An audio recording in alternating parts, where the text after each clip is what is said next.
Grita adalah seorang account representatif di KPP Damai. Grita bangun di pagi hari, lalu langsung mengecek sosial medianya dan mulai membagikan kabar-kabar hoax dengan niatan untuk menyebarkan kebencian. Dia juga sering memberikan komentar yang tidak sopan dan kadang merendahkan orang lain. Sebelum berangkat ke kantor, istri Grita menyiapkan sarapan untuknya. Namun, makanannya belum siap. Grita pun marah dan hampir memukul istrinya. Karena kesal dengan istrinya, Grita pun langsung keluar rumah untuk pergi ke kantor.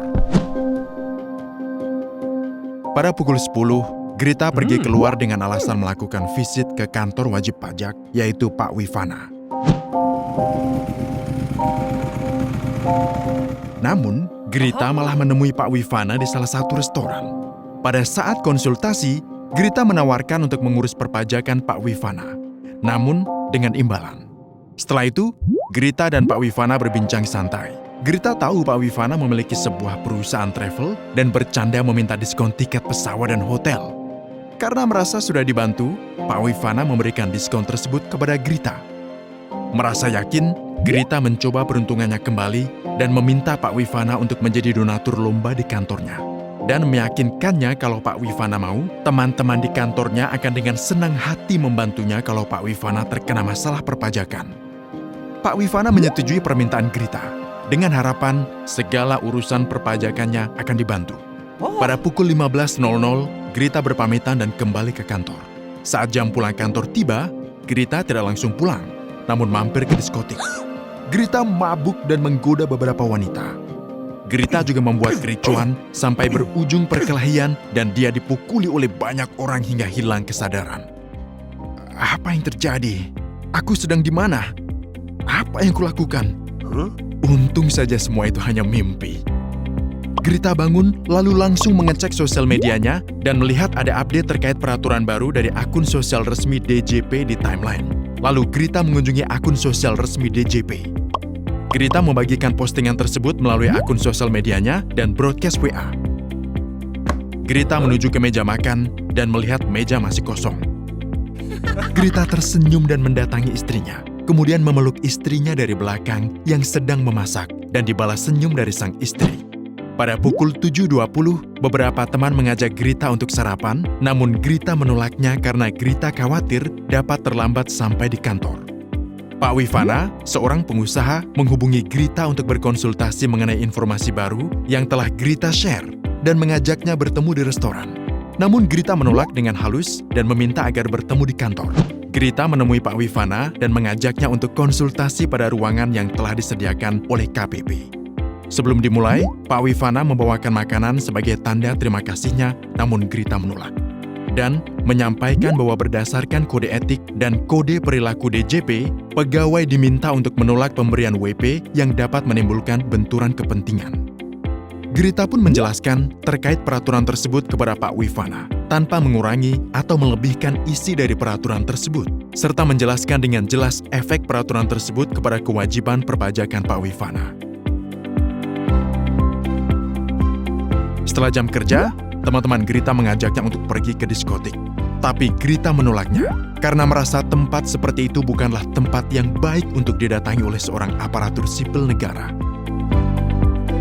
Grita melihat mobil yang selama ini diimpikannya.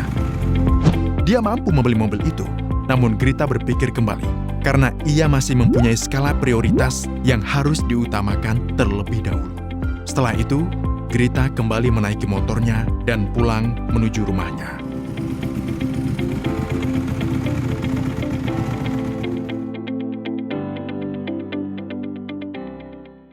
Felis merupakan jurusita pajak pada KPP Bahagia. Setiap hari kerja, Felis memastikan berpenampilan, berpakaian, dan memakai sepatu kerja, sesuai dengan ketentuan dan standar etika yang berlaku, serta mengenakan tanda pengenal. Felis memastikan kebersihan, keamanan, dan kenyamanan ruang kerja. Saat sedang bekerja, Pak Ali, atasan Felis, menghampiri dan meminta Felis untuk segera ke ruangannya. Pak Ali berdiskusi dengan Felis sebagai bentuk membangun komunikasi yang baik untuk mendukung tercapainya tujuan organisasi. Lalu Pak Ali meminta Felis untuk menghadiri rapat penting di kantornya. Tiba-tiba istri Felis menghubunginya untuk mengingatkan Felis memperpanjang STNK mobil.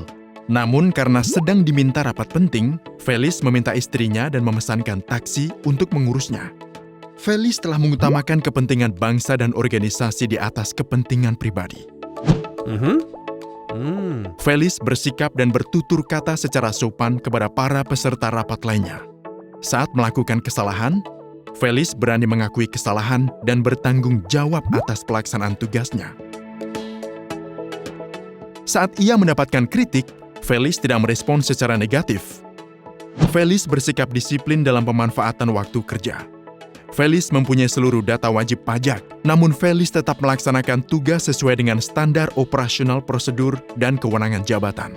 Tidak menyalahgunakan data, dokumen, dan atau informasi yang dimiliki Direktorat Jenderal Pajak yang bersifat rahasia. Tidak lupa Felis menyelesaikan pekerjaannya yang tertunda dan juga menyampaikan hasil rapat yang telah dihadirinya kepada Pak Ali. Sebagai wujud dalam menyelesaikan tugas atau pekerjaan secara bertanggung jawab hingga tuntas. Sebagai seorang atasan, Pak Ali melaksanakan tugasnya dengan baik dan melaksanakan tahapan pengelolaan kinerja, serta menyusun atau melaporkan sasaran atau capaian kinerja pegawai secara jujur, objektif, terukur, akuntabel, partisipatif, dan transparan. Felis telah menyelesaikan tugasnya di hari tersebut.